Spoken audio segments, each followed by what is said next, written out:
Bom, começando aqui. Bom, ô Luiz, muito obrigado aí por aceitar aí o convite. Obrigado. Estou muito animado de trocar uma ideia com você sobre esse assunto que eu conheci, na verdade, assistindo num vídeo do Chico Abelha, né? Já tem um tempo atrás. E eu Aham. fiquei assim, poxa, maravilhado com o que você faz. Eu achei muito legal esse termo, né? Eu não sei se eu escrevi errado, eu coloquei como biodesprogramação, mas se você coloca no nome biodescodificação. Eu não Sim, sei para começar, assim, temos um problema que tem dois nomes. Lá na Europa tem duas escolas, eles se separaram, fazem a mesma coisa. Aham. Inclusive, é um pouco comprido de contar, mas é a mesma coisa. Inclusive, está falando da mesma coisa, né? Então, a ideia é a mesma. Pode ser dos dois nomes. Bacana. É. Então, eu queria, já que você citou na Europa, antes da gente começar a trocar uma ideia aí, queria entender, conta aí um pouquinho para mim, pra gente, como é que você veio parar no Brasil? Como é que você fez essa transição? Eu, pessoalmente, Isso. então, eu conheci o Brasil quando eu estava com 20 anos, então já tem 15 anos que eu conheci por primeira vez o Brasil. Eu estava viajando pelo mundo. Eu atravessei o Atlântico de veleiro, né, de carona. Estava viajando pelo mundo, assim, de carona mesmo, né? E aí, no momento que eu cheguei no Brasil, eu cheguei lá em Rondônia, né, entre Rondônia e Acre, e eu fiquei conhecendo as comunidades lá e tal. E eu gostei muito. Eu gostei muito e eu resolvi parar de viajar, né? Eu senti que tinha achado uma coisa especial para mim, né? Então, desde esse momento, sempre fiquei conectado com o Brasil. Sempre mais, eu chegava para passar 7 meses, 9 meses, 5 meses, 3 meses. Aí, assim, né? Até que já comecei a trabalhar com essa terapia, já não presencialmente, porque tinha já a minha consulta lá em Girona, perto de Barcelona, né?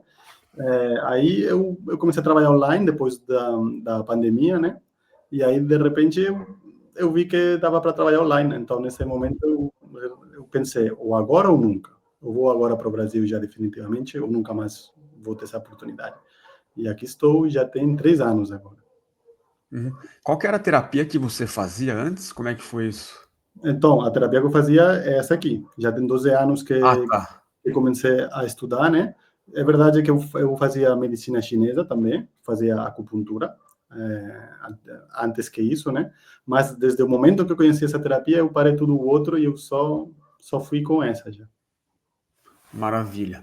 E qual que é a escola que você faz na Europa? Assim, como é que quem descobriu assim essa biodesprogramação? Como é Então, que é uma história assim um pouco difícil de contar porque tem várias linhas, né? Mas Uhum. basicamente foi um médico, o Dr. Hammer, muito famoso por ter criado o que ele chamou a nova medicina germânica, né? Que nós falamos que ele é o nosso avô e não falamos do pai porque realmente não fazemos o que ele falou nem perto, né? Mas ele foi o que iniciou a ideia porque a história rapidinho se conta que ele e a esposa dele perderam um filho assassinado, teoricamente, e eles viveram uma injustiça muito forte, né? E por causa disso, ele desenvolveu um tumor de testículo esquerdo e a esposa dele um tumor de peito esquerdo. E ele, sendo oncólogo, ele era oncólogo, pensou, como Uhum. pode ser? A gente fez um tumor num órgão que tem que ver com fazer filhos depois de ter perdido um filho, os dois. Então, toda a história, né, muitas vezes, na história da ciência, tem essa casualidade que aparece na frente de um cientista, né, e ele dá, assim, fica surpreso, e aí ele começou a pesquisa dele. Ele começou a ligar para os colegas, olha, me faz um favor, todas as pessoas que você tenha com câncer de testículo aí, me fala se eles viveram uma história muito traumática que tem a ver com ter perdido um filho, com ter perdido alguma coisa muito importante. E aí, realmente, recebendo os dados, ele viu que efetivamente fazia sentido pensar que tinha relação entre um choque, entre uma situação traumática e uma doença. E que a doença vinha marcada por o tipo de choque que a pessoa tinha vivido. Então, aqui que começa a história, entendeu? Esse é o primeiro momento em que isso vai começar a fazer sentido. Só que vai ser bem depois de passar em várias mãos, especialmente nas mãos de Claude Savart, que era outro médico, ele já é francês, que ele pegou tudo o que Hammer tinha falado, ele estudou tudo e ele falou, tá, a ideia é boa, mas eu vejo outra coisa aqui. ele já começou a falar da família, já começou a falar da história familiar, já começou a colocar muitas outras coisas em cima da mesa que Hammer não contemplou e que, sinceramente, estavam faltando. A chave, né? Bacana. Agora, essa terapia, por exemplo, você aborda tratamentos com pessoas que têm, por exemplo, depressão, uma doença física, assim, ou é mais a parte psicológica? Tem alguma especificidade? Não. Isso, inclusive, é até um problema dessa terapia, né? Que nós falamos que dá para tratar, para tentar tratar qualquer tipo de conflito. Tipo, pode ser uma doença física. Já chegaram pessoas na minha consulta falando, cara, eu te escutei falar e tal, será que você resolve um problema de uma herança? Eu tenho uma herança familiar que não desce. Eu deveria estar cobrando esse dinheiro e eu não estou cobrando. Você acha que se a gente mexe com a tua terapia, alguma coisa pode acontecer para solucionar? E eu falo sempre que sim. E nos 3 casos que eu trabalhei esse tipo de coisas, assim, de herança, deu certo. De repente, um familiar liga, fala, oh, me desculpa, fiz isso errado, isso é teu, isso é meu. Então, a gente fala que nós trabalhamos com a informação que cria e que gera a nossa realidade. Sei que é um pouco profundo, né? Parece um pouco, mas é isso. Então, pode ser uma doença, pode ser um conflito sexual, pode ser um conflito emocional, pode ser uma depressão, pode ser uma ansiedade, qualquer coisa, a gente tenta achar de onde que isso vem. Legal. Eu já ouvi falar, não sei se isso tem um pouco a ver. O termo agora me fugiu quando as pessoas têm aquela. Eu acho que é uma terapia holística que eles fazem regressão, é isso que fala? Provavelmente, Você regressão. conhece isso? Não? Conheço. Mas não tem nada a ver, né? É outra coisa isso. Eu não conheço muito, por isso que eu perguntei.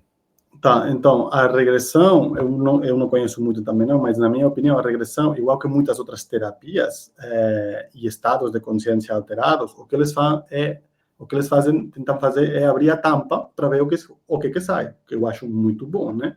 Tipo, vamos desconectar essa parte de nós que tenta controlar a estrutura da psique própria, né? E vamos ver se tem alguma coisa reprimida. E aí vai aparecer, sei lá, uma tristeza muito grande, uma lembrança que estava sem ser lembrada, né? Alguma coisa assim. Nós não funcionamos assim. Nós tentamos fazer a mesma coisa, mas o que a biodescodificação traz é o seguinte, é que como o conflito aparece na vida da pessoa, já traz toda a informação matemática, poderíamos dizer, de como foi originado, entendeu? Eu sempre falo que quando você vê passar uma flecha assim na tua frente, né? Você sabe que alguém disparou alguma flecha. É óbvio, por quê? Porque tem uma direção, tem uma forma, tem uma força. Então, dá para entender o que é um movimento. Então, nós estudamos esse tipo de movimento no inconsciente.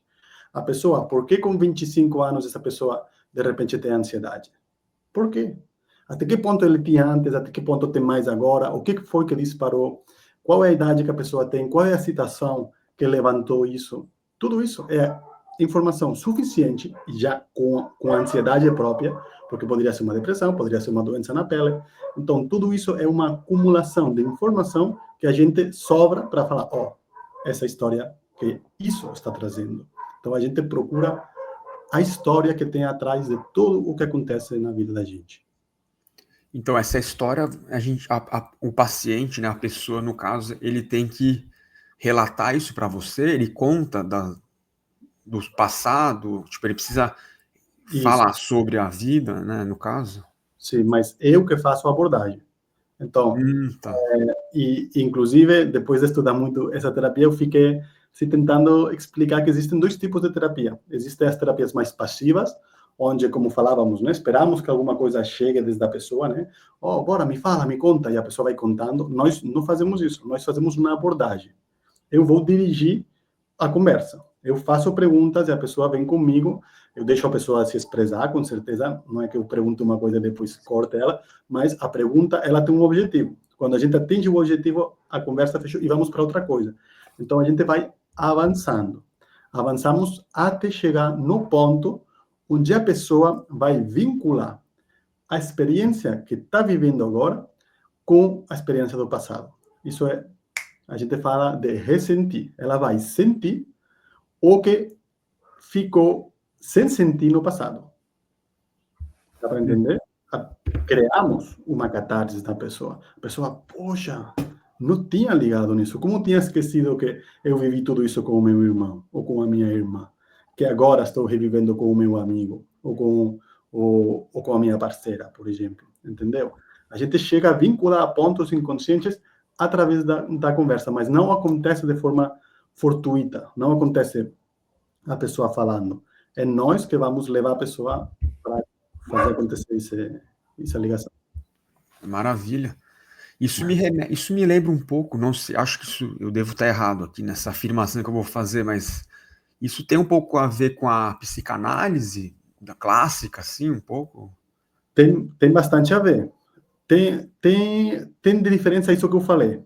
Nós abordamos diferente, a abordagem é diferente, mas dentro do psicanálise tem a teoria de trauma, né? Então, a teoria de trauma fala que a consciência ela tem uma capacidade limitada de assimilar a experiência, né? A consciência ela é limitada, como todo nesse mundo tem uma limitação. Então, quando a experiência é muito forte, o que nós devemos nos perguntar é o que acontece com essa parte de nós que não entendeu o que aconteceu. Esse estresse que não foi gestionado, que não é integrado, que nós não conseguimos aprender da experiência, onde que fica? E aí chega a teoria do inconsciente. Existe uma parte de nós que recebe isso e que guarda para gestionar depois. Isso é a teoria, então, de trauma, né? Que sim que é do psicanálise. Então, aí nós falamos que o trauma, o que a gente entende como trauma, é a origem da doença física. E que o tipo de trauma, o jeito como ele é vivido, o nível de consciência com o que ele é vivido é o que vai usar o cérebro para decidir qual doença ele vai programar. Meu Deus, isso é bem profundo, porque... Bastante. Mas, no caso, todo trauma tem uma capacidade de gerar uma doença física ou vai depender da pessoa, como ela vai interpretar isso, talvez? Vai depender da pessoa. Por exemplo, né? Eu gosto sempre de dizer, se eu vivo numa família onde os meus pais eles estão sempre brigando, tá? Eu vou fazer uma leitura de por que eles brigam, né? Por exemplo, o meu pai está sem dinheiro o tempo todo, né? E ele fica bravo, a minha mãe reclama para ele que não tem dinheiro, então o problema vai ser o dinheiro. Então, eu vou fazer um conflito com o dinheiro, entendeu? Vou ficar obsessionado pelo dinheiro, para mim vai ser muito importante o dinheiro, e vou ir atrás a minha vida toda para resolver o sofrimento da minha família. Inclusive, eu achando que eu faço porque eu quero. Com 17 anos, eu vou decidir ter uma empresa, e não é você. É o teu inconsciente que está curando o que você não assimilou. Então, esse trauma, essa experiência traumática, não vai dar uma doença, provavelmente. Vai dar isso. Vai dar um movimento no caráter da pessoa, na personalidade de ir atrás do dinheiro. O que acontece? Que sim que tem uma parte desse estresse que pode ir para a biologia. A gente fala de biologizar o conflito. Só que essa massa, ela é, vamos dizer assim, a que também precisa que você fique doente, precisamente para passar por certas experiências. Então, a ideia é que a doença é um programa a mais. Eu posso fazer qualquer tipo de coisa e também uma doença. Não é que a doença sempre tenha que existir, não é que a doença, às vezes, não. Então, depende da situação que o cérebro automático, nós falamos assim, o cérebro automático, ele vai decidir se faz sentido fazer uma doença ou não. Por exemplo, agora eu vou para outro exemplo, né? Se eu faço, tipo, se o meu avô, ele tiver uma doença e não conseguimos salvar ele, faz sentido que alguém dessa família faça essa doença para tentar salvar ele, entendeu? Então, nesse caso, a doença é o próprio programa, entendeu? Poderia acontecer, tem muita... É difícil dizer e generalizar, porque não existe generalização nisso. Mas eu poderia falar de uma forma que a doença... Bom, acho que a gente tem uma máxima que diz que a doença é a manifestação quando o corpo está... Por exemplo, como é que eles falam? É a manifestação do que você precisa olhar ali para dentro da pessoa. Então, ela gera uma doença física que precisa ser tratada. Então, é como se fosse a manifestação, no caso que a gente está falando, desse trauma, de uma experiência muito impactante que a pessoa teve, Uhum. Mas quando ela tem a doença, aí não cabe, eu entendo que através da terapia você não trata a doença, você quer tratar antes da doença acontecer, mais ou menos isso. Exatamente, exatamente. Para mim é assim, a doença ela tem um propósito.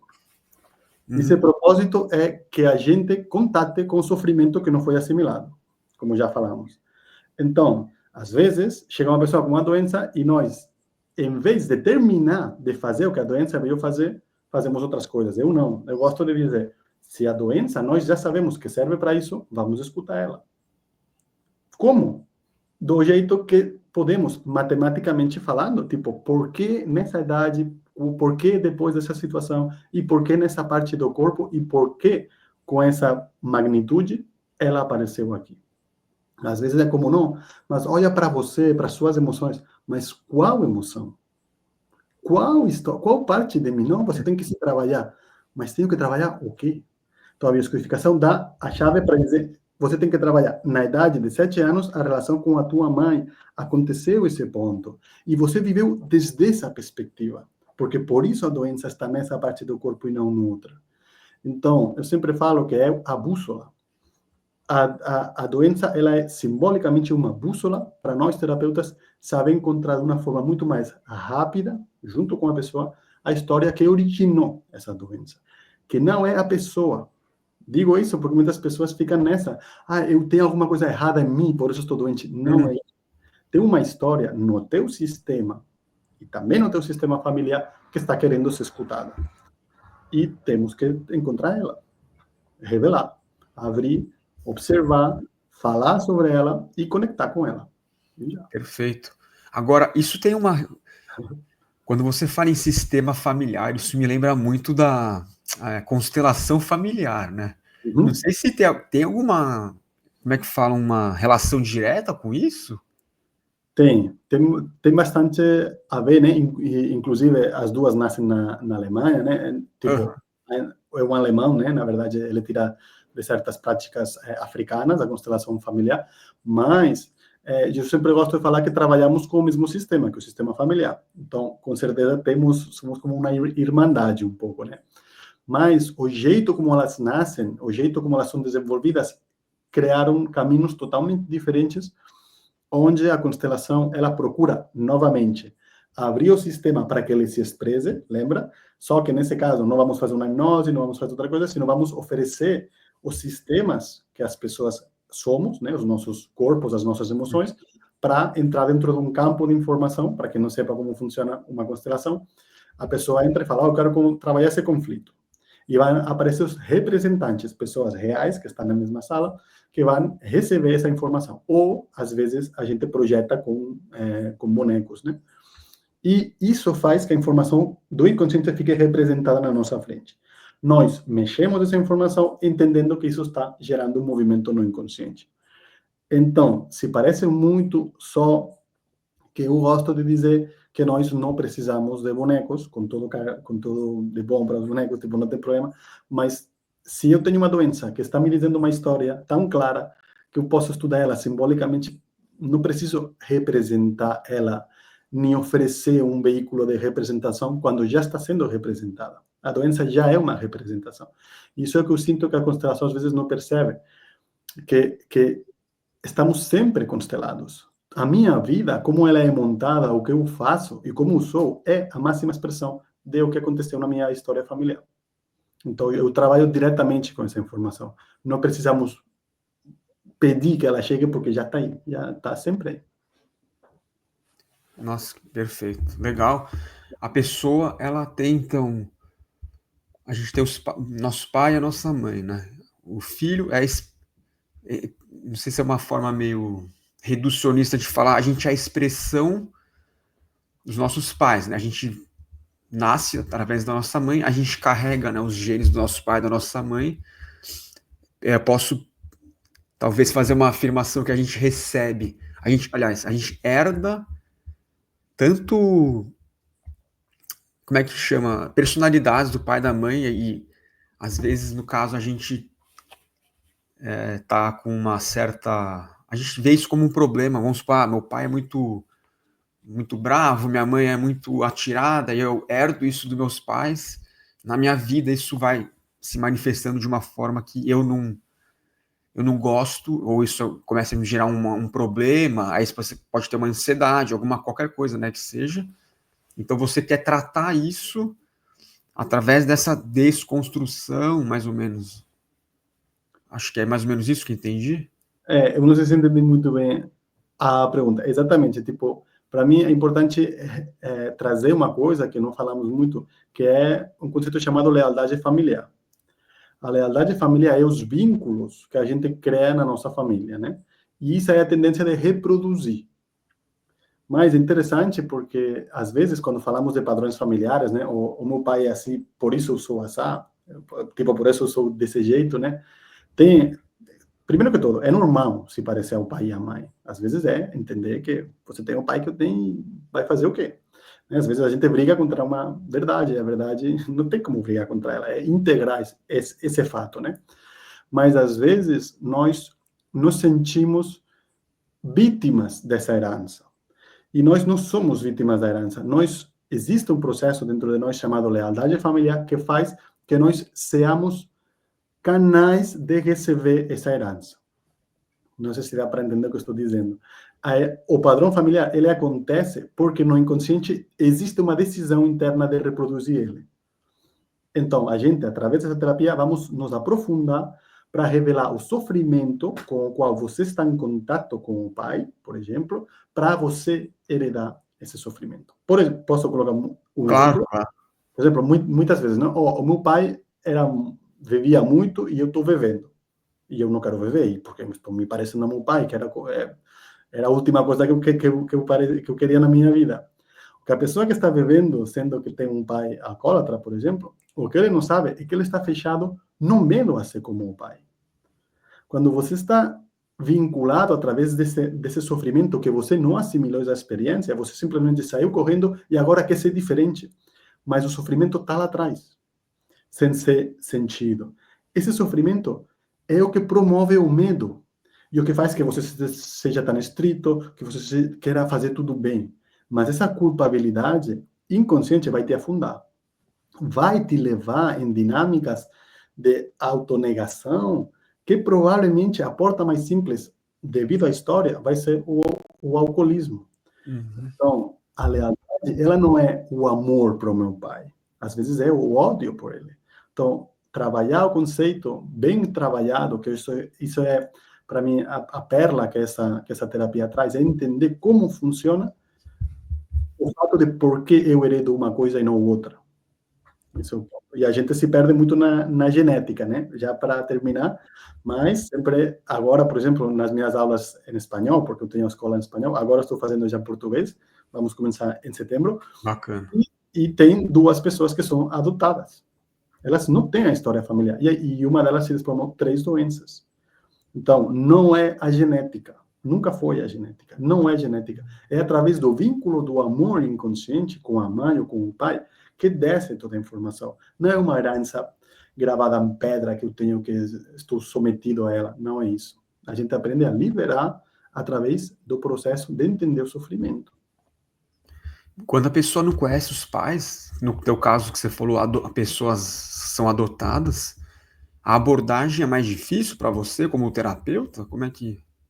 Com certeza, É, quanto mais informação, melhor, né? Pessoas que têm acesso à história familiar é muito mais simples, vamos dizer, né? Sendo que, para mim, a história familiar é um dos pontos-chave dessa terapia. Eu gosto muito e eu preciso trabalhar com ela, mas, às vezes, não tem. Então, quando não tem, vai fazer o quê? Mesma coisa. Deduzir. Deduzir, tentar mexer a história, o que eu falei das heranças, né?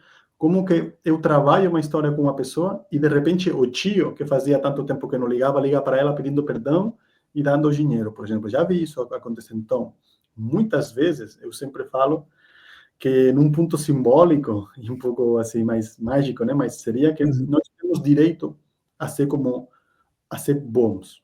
Nós temos o direito a ser melhores. Estamos aqui para isso.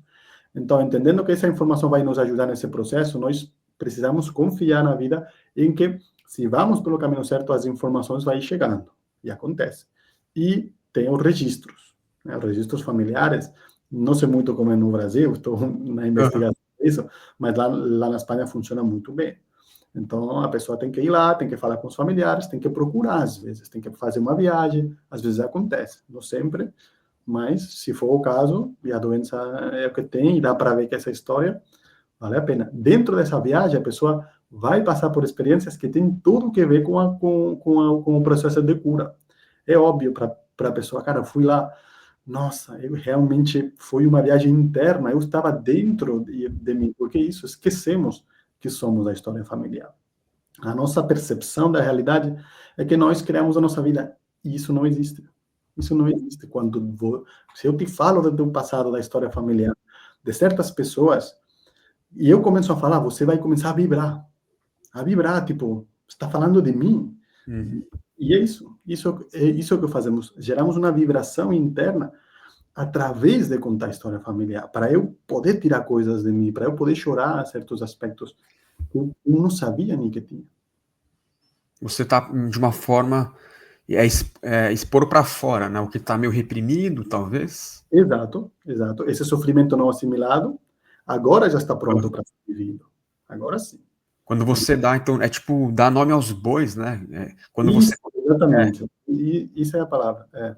Eu gosto de pensar que as palavras, porque é uma terapia falada, né? As Aham. palavras, elas condensam, elas densificam os conceitos abstratos. Por exemplo, né? Imagina que você está assim com uma sensação de não saber o que estou fazendo bem nessa vida. É uma coisa super abstrata, você não vai chorar isso, né? Tipo, você vai seguir sua vida. É uma coisa, eu sempre gosto de falar como o barulho da geladeira. Ninguém percebe. Você está lá no teu quarto, você está escutando, mas você não sente ele. Mas está. Se ele desligar, você fala, opa, a geladeira estava ligada, nossa, estava me atrapalhando, mas eu não percebia. Então, esse tipo de conflitos são os que nós mexemos com eles, são os que geram as doenças, e eles são abstratos. Se eu trago a história, porque o teu avô, com 23 anos, ele se separou da família dele, viajou e ficou sem nada, ficou perdido, e eu começo a montar o contexto, você vai ver que essa sensação abstrata que você via, que você tinha, começa a aparecer de uma forma concreta na frente da tua mente. Uhum. Cara, sempre me senti perdido, eu sempre me senti como que era de fora, eu nunca fui de fora, eu nunca saí. Inclusive, por causa de me sentir de fora, eu nunca fui viajar, porque eu não suporto essa sensação. Mas eu sempre tive, mas agora eu reconheço. Eu não percebia que eu me sentia de fora. Agora que sei que o meu querido avô viveu essa experiência e sempre se sentiu desligado da terra dele, estrangeiro, de fora, e ele viveu isso mal, eu posso entender que eu vivo isso, que eu estava nessa sensação, e que por isso eu queria tanto uma casa, e por isso eu sou tanto assim, tão chegado com os meus e tal. E aí, sério, a pessoa relaxa, isso podia ser uma doença. Perfeito. Porque uma história triste, uma história forte, eu sempre penso, eu sempre falo, por que nós pensamos que uma história triste, de verdade, porque todas as famílias têm umas histórias, nossa, só para quem trabalha com isso que aprenda a ver que toda família tem. Como essas tristezas tão fortes vão passar assim e vão ficar no vento? Não. O nosso amor, tanto o consciente como o inconsciente, esse tipo de amor, porque tem vários, Sim. ele vai querer trazer isso na nossa vida. Vamos querer reviver essas histórias. E isso é o motivo por qual elas aparecem na nossa vida. Só que perdimos essa capacidade de entender o passado como parte de nós e usar ele para curar o nosso futuro. O passado como parte de nós. Uhum. Porém, eu penso assim, você acredita nessa abordagem que você usa, ela tem uma visão que o ser humano, por exemplo, vou dar um exemplo, que você falou do pai que é alcoólatra. Então vamos supor, tem dois filhos, gêmeos, né?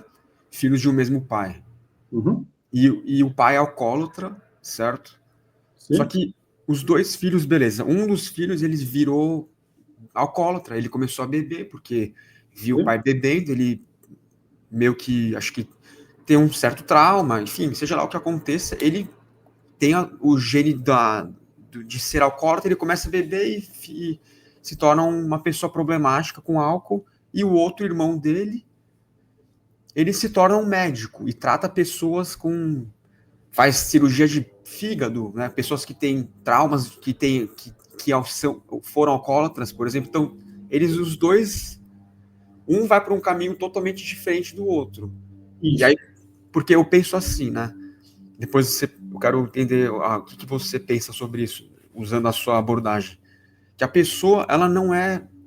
A gente fala isso do pandeterminismo, que seria o quê? Se você tem, no caso do filho que é do pai alcoólatra, você não está completamente determinado a ser alcoólatra por causa do seu pai.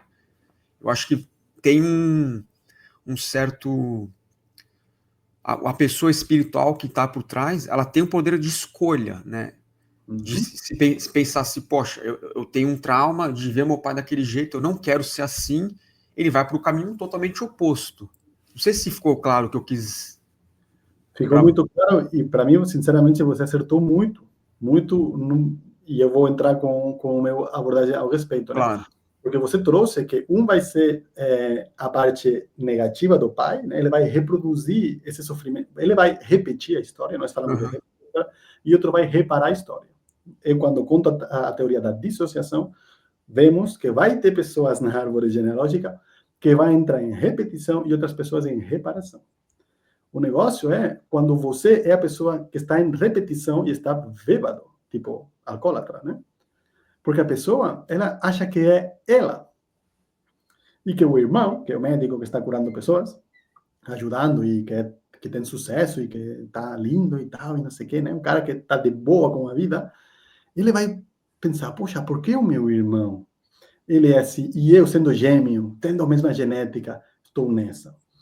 Na minha consulta, ele entenderia que os dois formam parte dentro do mesmo processo. Você está sendo a parte do processo que traz a realidade do sofrimento direto, não da reparação. Por quê? Porque o médico, como ele é? Ele é trabalhador, ele é tudo o que o pai não é. Inclusive, ele será mais fiel à mãe, poderíamos dizer, né? Ele vai ser o pai que nunca foi. Ele vai ser o homem perfeito que o pai não é. Só que não pensamos no sistema. Nós pensamos que todos nós vamos ser médicos famosos, e isso não existe. E é muito louco quando você fala com uma pessoa que ele se sente um desgraçado na vida, porque tem pessoas assim, que querem trabalhar isso e pensam, poxa, por que isso acontece comigo? E o que acontece, e isso é muito importante que eu vou falar, quando você observa o processo familiar, o que acontece? Que essa pessoa, por primeira vez, ela não é a culpada. Eu trabalho muito com o conceito de culpa. Por quê? Porque a culpa vai vinculada à identidade. A pessoa nunca vai sair. Por quê? Porque quando ele tenta sair do alcoolismo, a primeira coisa que acha é ele mesmo. Porque você é assim, porque, olha, eu vou tentar de novo, agora sim eu vou. E ele tenta e não pode. Por quê? Porque ele está imerso dentro de um processo transpessoal. Isso é o nome. Transpessoal. Está tipo, imagina, né? Eu estou no meio do oceano e eu quero me salvar. Não tem como. Por quê? Porque você está dentro. Não tem como. Nem que você fosse a pessoa que é milionária do mundo, você vai morrer. Você precisa de alguma coisa para se segurar. Aqui é igual. Então, nós vamos mandar alguma coisa para essa pessoa se segurar. Qual é essa coisa? O processo no qual você está. Você está nessa. E tem saída. Mas não é tua culpa. Não é culpa do teu pai. Não é culpa do avô que bateu no pai. Não é culpa de ninguém. Olha o que eu faço. Eu tiro a identidade da equação, a primeira coisa. Observa o processo de sofrimento. E isso a pessoa já... Isso ajuda muito a pessoa. Porque ela, sem entender de onde vem o conflito, ele não podia lutar contra ele. Isso é o grande problema das coisas.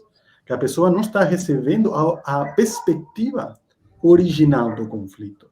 E ela está se comparando com o irmão. Então, nós vamos fazer ele entender que o pai sofreu um monte a partir de tal idade, que foi precisamente quando ele começou a beber também, e ele vai começar a se identificar, e ele vai, poxa, faz sentido, eu sou parte da história, tem esse sofrimento, eu venho aqui a fazer isso, e eu, por fim, posso entender isso. Não sou eu, entendeu?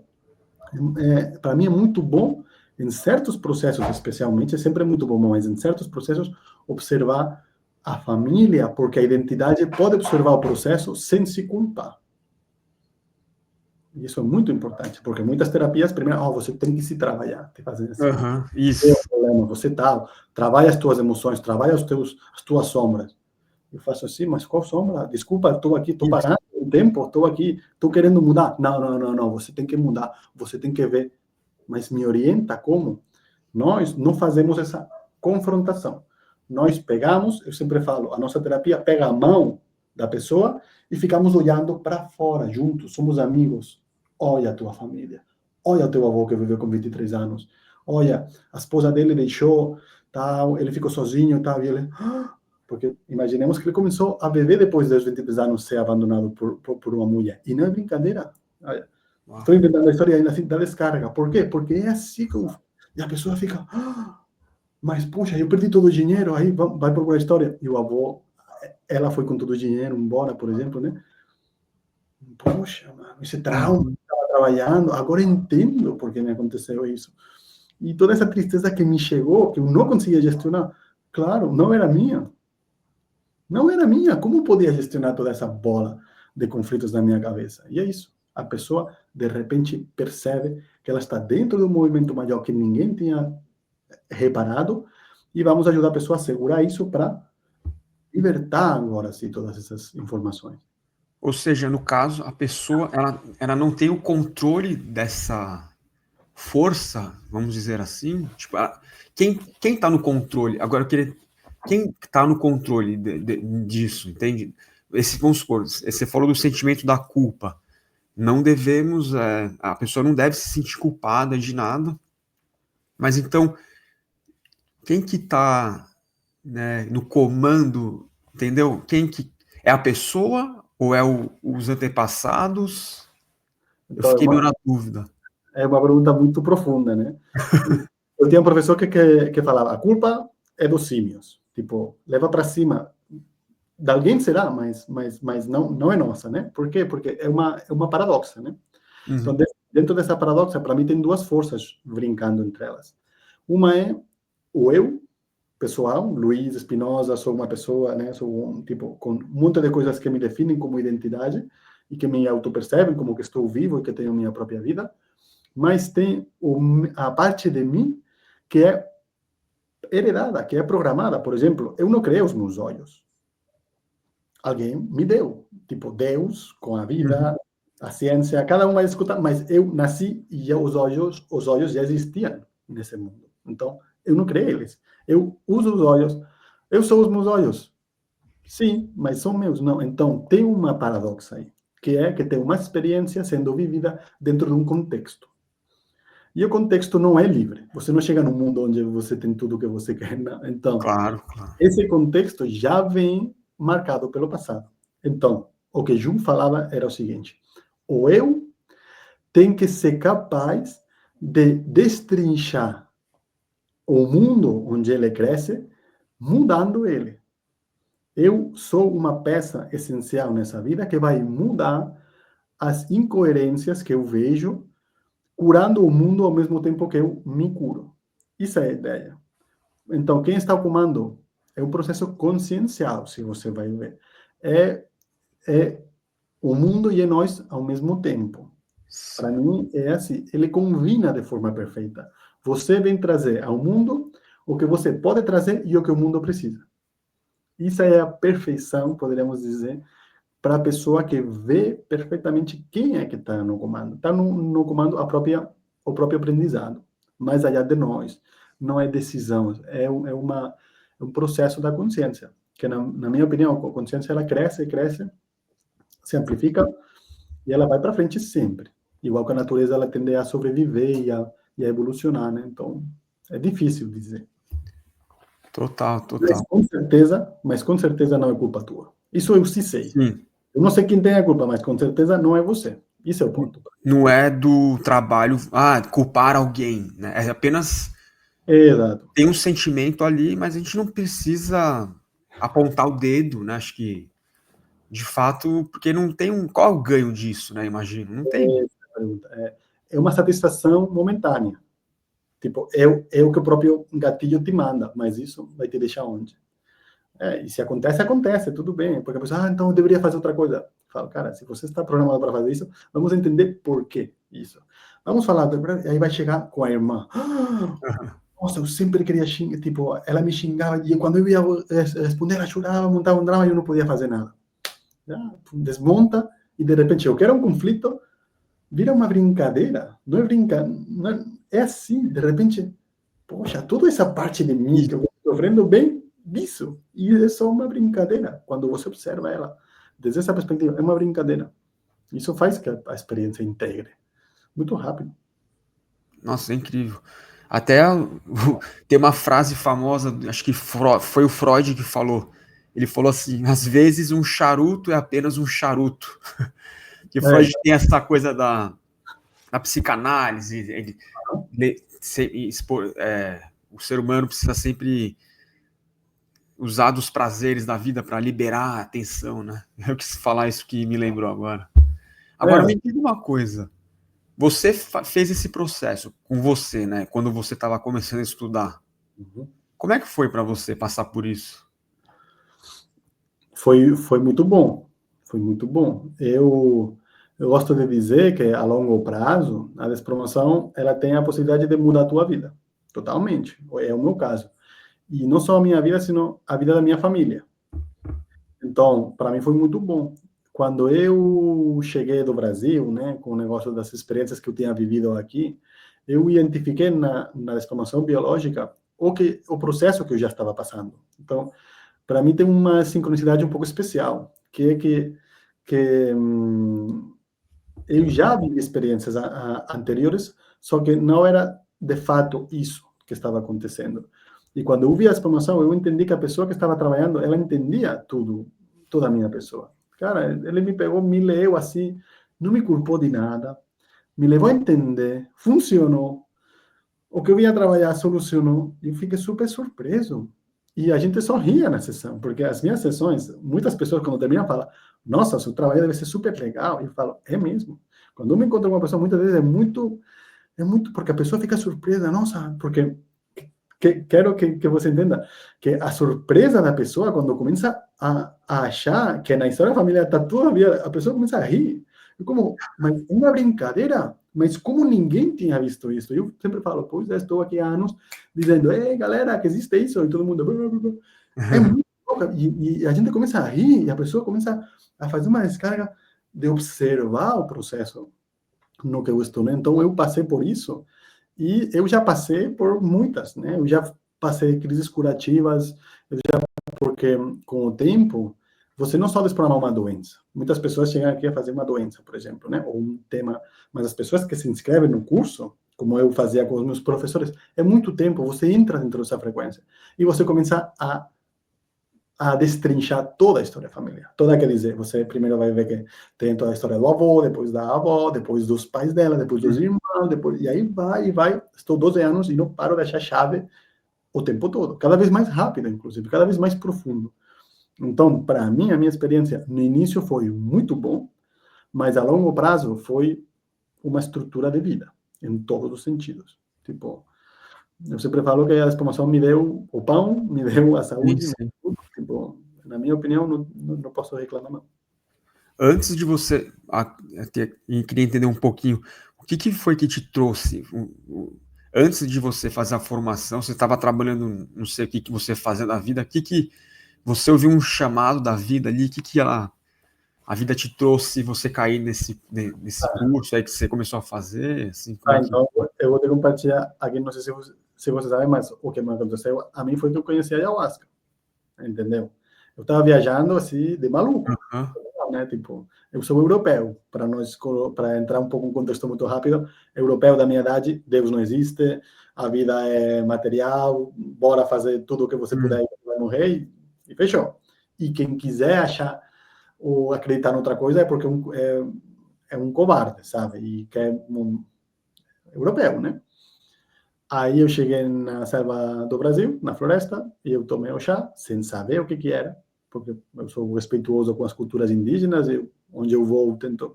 Cara, é normal, é familiar, todo mundo toma, eu vou tomar.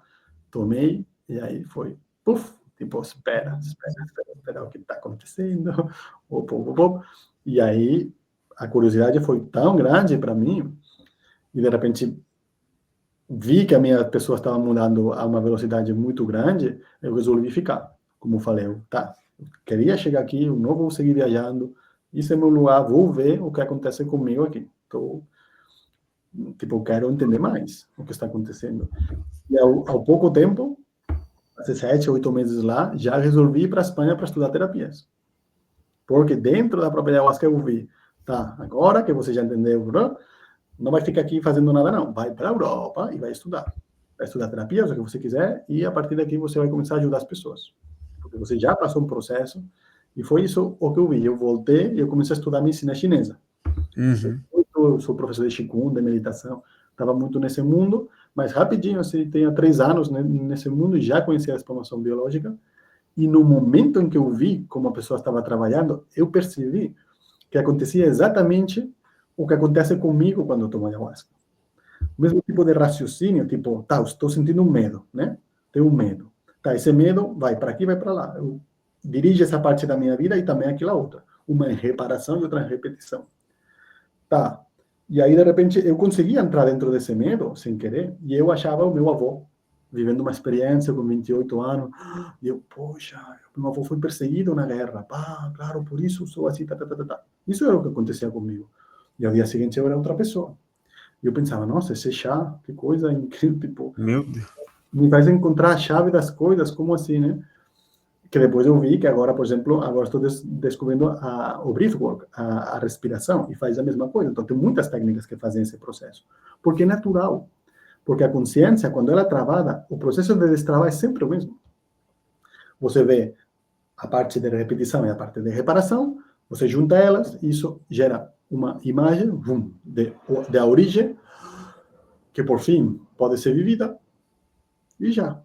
O que aconteceu? Quando eu fiz essa terapia, eu pensei, esse rapaz, essa menina, na real, era uma mulher, o que está fazendo comigo é exatamente o que acontece comigo. E eu falei para ela nesse momento, eu quero fazer isso que você fez comigo o resto da minha vida. E me falou, tá brincando? Eu falei, não. E eu entendo que, tipo, eu fiquei super, super surpreso. Tipo, como ninguém tinha me contado que isso existe. Como você, ela, dentro da própria sessão, isso acontece muito, ela viu, ela me perguntou, a sua mãe tem uma arritmia no coração? Minha mãe tinha, nessa época, uma arritmia no coração. Eu pensei, como você sabe isso? Eu falo, olha, é óbvio. Por a história familiar, tua mãe, papapá. E era como assim? Como essa pessoa consegue saber qual doença tem minha mãe? E ela, eu faço isso agora sem querer, porque acontece, é como, olha, tá aí. E é verdade, está aí. Então, e a curiosidade é quando eu fui perceber que a minha mãe tinha curado essa arritmia. 3 meses depois. Incurável, teoricamente, diagnosticada por um dos melhores cardiólogos da Espanha. O cardiólogo ficou assim e falou, não acredito que estou vendo. O que a senhora fez? Ah, eu fiz um curso de meditação, tal, o meu filho fez uma terapia. Falou, tá brincando, sai, tá. Ele não entendeu nunca o que aconteceu. E para mim é isso que aconteceu. Aí eu liguei para ela, eu falei, e aí? E ela já me falou, você está me ligando porque a sua mãe não tem arritmia no coração e você não está entendendo nada. Eu falei, exatamente, ele falou. Então, bem-vindo, você está... E aí eu fiquei, não, tá brincando comigo. Eu falei, tá, o que eu tenho que fazer para aprender a fazer isso? Ela falou, ó, meu professor é esse, fala com ele. E aí comecei. Uau. Então, na Europa, o pessoal não tende a acreditar em Deus, né? Não tem muito essa coisa de religião. Não, seria um Deus, tipo, por quê? Porque nós temos, dentro da culpabilidade que a gente falava, né? Nós nos sentimos culpados por a herança religiosa destrutora que também existe, né? A religião tem 2 faces, né? Tem uma muito boa e tem uma muito ruim. E os espanhóis, especialmente nós, tipo, como eu com 19 anos vou dizer que eu acredito no Cristo, se as pessoas que defendem isso estão fazendo um monte de coisas que não são boas com todo mundo. E a história já nem vamos falar. Então, fica complicado. É como uma... Eu sempre falo que eles pegaram um nome que agora para mim é sagrado e ensujaram ele. Então, ainda para um europeu é mais difícil ver porque está ensujado. Então, você tem que passar uma experiência para conseguir limpar essa imagem que, infelizmente, sendo de uma coisa totalmente boa, passa a ser ruim, né? E qual que é a sua religião, então? Você, oh, Então, eu agora me considero que sou do Santo Daime. Só que o tá. Santo Daime, quem conhece, ela não é uma religião de sou do Santo Daime e nada mais. Ao Não, contrário. sim, Então, eu me considero filho de Deus, né? Tipo, sim. eu sei que todos somos a mesma coisa, então eu me considero dessa religião. E a prática que eu uso, Uhum. e não o tempo todo também, tipo, não sou um fanático, né? Mas eu gosto muito das práticas com ayahuasca, seja dentro do Santo Daime ou fora, né? Porque para mim, isso bem que venho trazendo também, né? Essas terapias e tal, vai todas para a mesma direção, né? Para trabalhar esse Cristo interior, né? E, na minha opinião, já não vou falar só da ayahuasca, porque tem outros jeitos também, né? Outras linhas xamânicas e tal, mas elas conseguem trabalhar de um jeito incrível esse processo.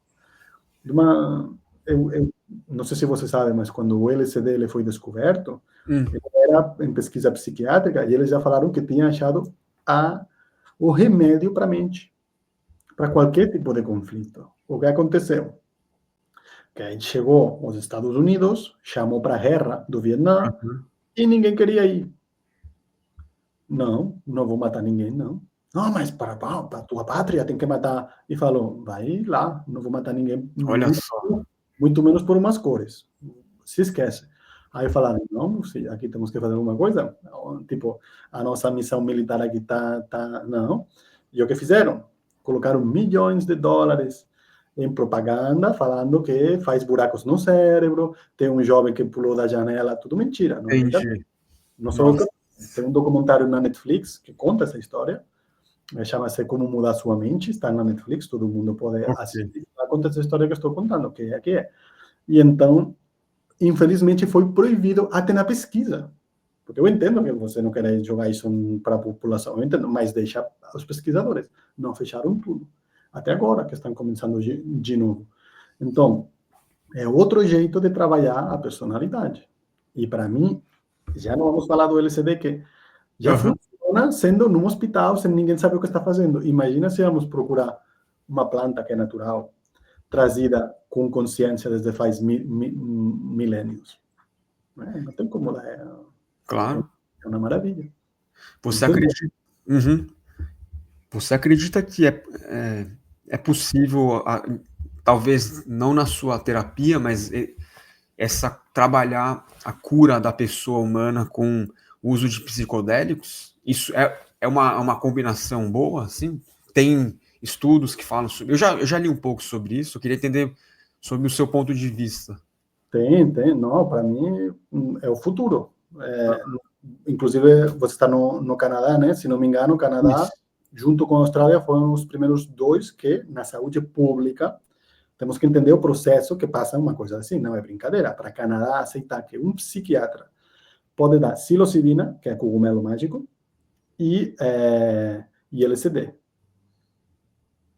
É muito louco. Tipo, Uhum. vamos lá. É o início de muita coisa. E lá na Espanha já tem dentro de uma universidade o terapeuta psicodélico, chama-se assim, essa figura, é a pessoa preparada para saber criar o set perfeito para uma pessoa que não está recebendo resposta em tratamentos normais da depressão, da ansiedade, fazer uma toma onde sabem que a pessoa vai entrar em contato de forma segura, dessa vez, com Uhum. a base traumática da doença, e a pessoa vai, através dessa experiência, vai mudar a vida dela. Isso, eu já conheço várias pessoas, inclusive um muito amigo meu lá na Espanha, ele está na frente de umas pesquisas, então, por motivos pessoais, eu conheço muitas pessoas.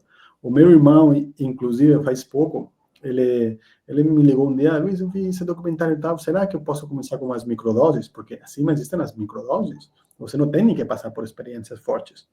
É sutil, né? Tipo, microdoses nível, você toma uma porção muito pequena Sim. que você não vai sentir nada, mas todo dia.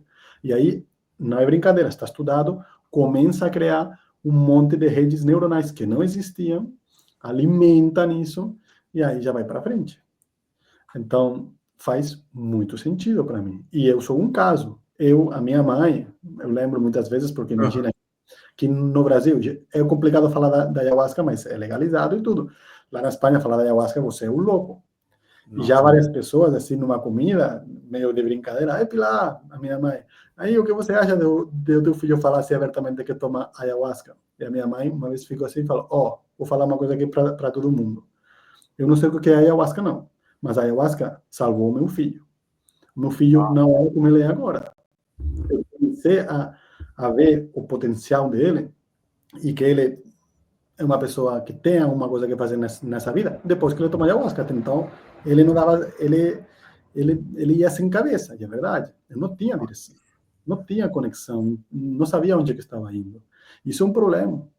E talvez a pessoa que já sente que tem uma guia, talvez não precisa, tudo bem. Não é que todo mundo tem que tomar, não é essa a ideia. É que certas pessoas estão desconectadas e isso conecta.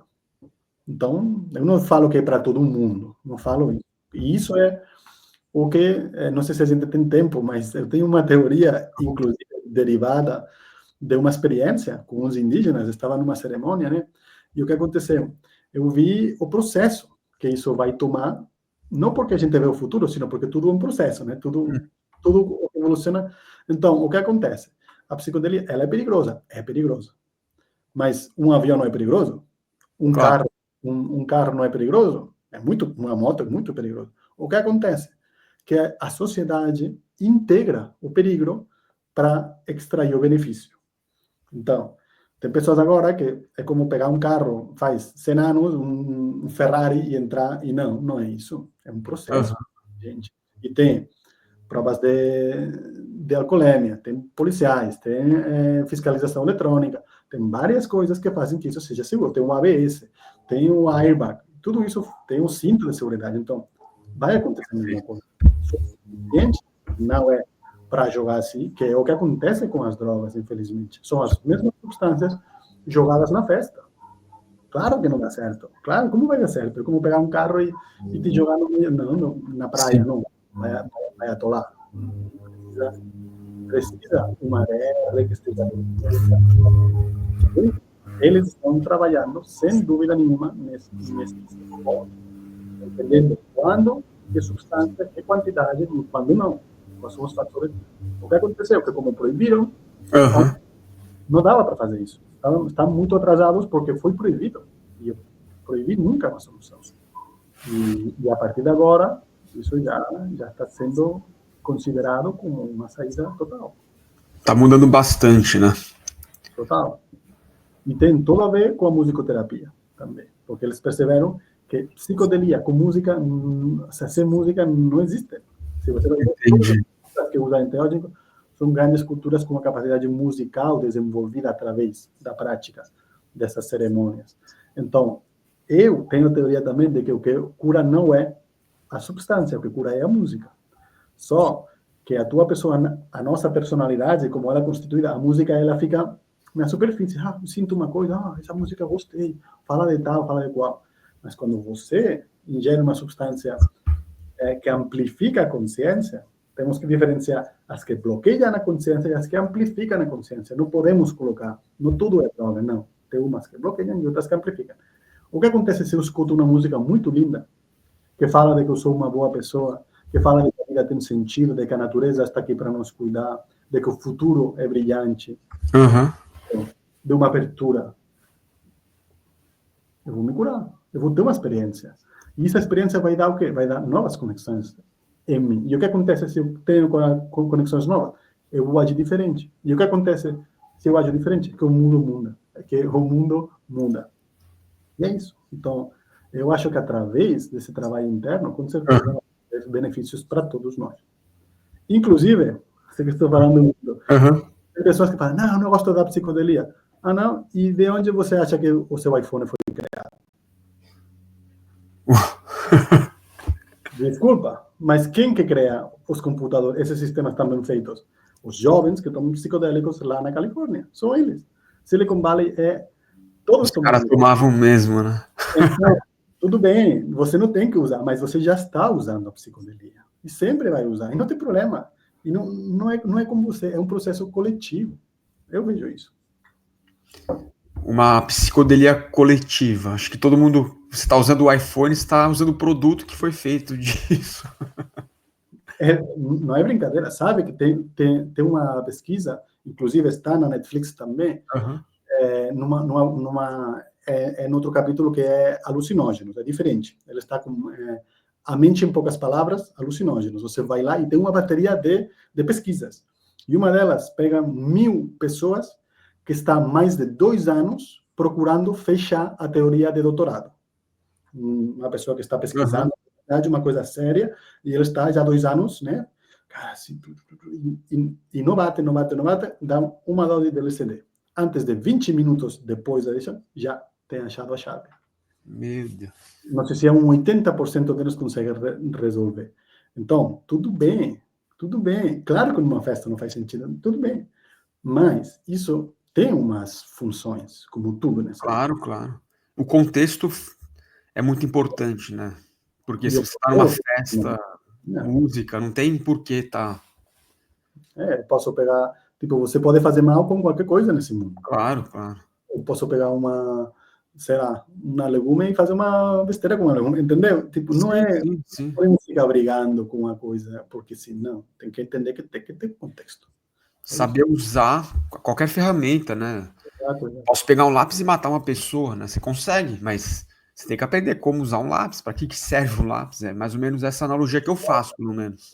Total. E com o lápis você pode escrever boas palavras e palavras que servem. Isso, é ótimo, perfeito. Então é isso. Exatamente isso. Entender que a repressão não é uma solução de nada. Não é. Quem faz o mal e tem 1.000 ferramentas. Quem faz o bem, deixa ele trabalhar, porque estamos precisando de ajuda. Claro.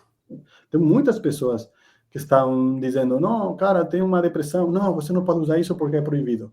E por que é proibido?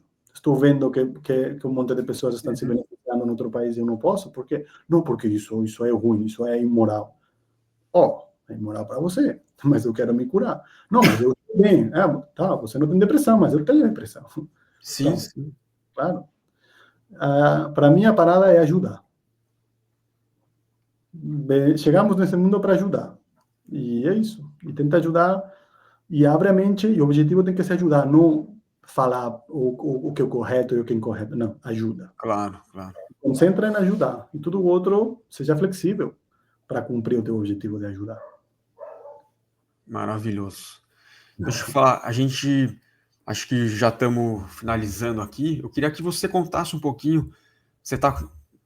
Quais são os seus projetos futuros? Você está começando a fazer, acho que o curso em português, né? Que você fazia mais para o público que fala espanhol. O que você está bolando agora daqui para frente? Beleza. Vivências, alguma coisa? Como?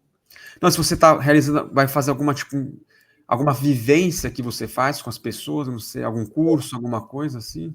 Sim, então, primeiramente, eu estou já gravando, já estou quase finalizando o primeiro grau Isso.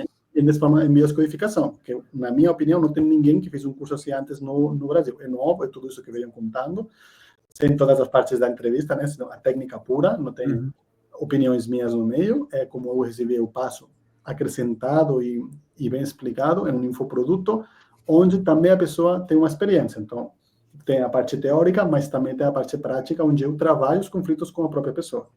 Eu quero que o bom é entender desde dentro e ver as mudanças e como funciona. Então, a gente vai começar em setembro, por primeira vez. Então, a partir de agora, eu já aceito, já tem muitas pessoas, já tem umas 20 pessoas dentro. Então, já estou aceitando, quem quiser já pode chegar e vamos falando. E também em novembro, vamos começar a fazer um curso com outro espanhol, que ele mora aqui em Floripa também, que ele faz esse tipo de respiração que eu te falei. Ele faz respiração breathwork. Então, a gente vai fazer 3 dias de retiro, onde eu vou passar a teoria principal em 3 dias, bem cheio de teoria boa, de trauma e como funciona a história familiar, ao mesmo tempo que a gente vai ter a prática de respiração o tempo todo e também música e outras coisinhas assim para que seja também mais leve, né? Mas é isso. Então, o projeto é isso. E agora, no futuro, a minha ideia é já começar a fazer conteúdo em português no Instagram e tal. Eu, na verdade, estou pensando já de deixar de fazer em espanhol, né? E me dedicar já, quando terminar de gravar isso, já vai ter a seguinte formação e até 4 vai ter com certeza. Poxa, bacana. Vou querer acompanhar isso aí de perto. Vamos, Muito legal. sim. Bacana. Quer deixar suas redes sociais, contato, para alguém que quiser entrar em contato com você? Então, não sei onde é que você vai publicar isso, a gente pode escrever. Então, agora mesmo, o que eu tenho em português, só que é um pouco pobre, porque eu tenho um problema com Meta, por causa de que eu sou de Espanha. Abri a conta no Brasil, mas eu fui de férias no México e eu abri lá, me travou. Então, eu vou ter que apagar essa conta. Mas, por enquanto, eu acho que é o nome duas L's, né? Peraí, eu não ouvi, perdão, acho que falhou um pouco o áudio. Tá, então, o meu Instagram, ele é Luiz, como o meu nome aqui, e biodescodificação, se não me engano. Ok. Biodesprogramação, não lembro agora. É luiz.bio, e aí ele já vai aparecer. Perfeito, ótimo. Mas eu acho que a gente consegue escrever em algum lugar por aqui embaixo, né? Mas é isso. Bom, bacana. Bom, Luiz, eu não quero tomar muito do seu tempo hoje, mas olha, eu adorei o papo aí, cara, foi muito esclarecedor. Legal. Obrigado por ter aceito e quem sabe aí um futuro a gente troca uma ideia de novo aí. Muito obrigado, cara. Você já viu que foi... Bora, Luiz, fazer um podcast? Bora. Tipo, eu estou super disposto a compartilhar com muita vontade, então... Claro. A gente dá outro papo. Não, tranquilo. E eu vou, só para deixar claro, você perguntou, né? Eu vou publicar no YouTube aqui, tá? O vídeo vai para o YouTube aqui. Perfeito. Meu canal é pequeno, então eu estou começando aí fazendo os vídeos, eu estou querendo gravar um podcast, que eu acho muito legal isso. Legal. Então, muito bom. Eu te desejo muito sucesso. Muito legal. Não, imagina. Muito obrigado, cara. Que ótimo. Muito bom papo e agradeço mais uma vez. Obrigado a você, Leandro. Valeu. Tchau. Obrigado. Tchau, querida.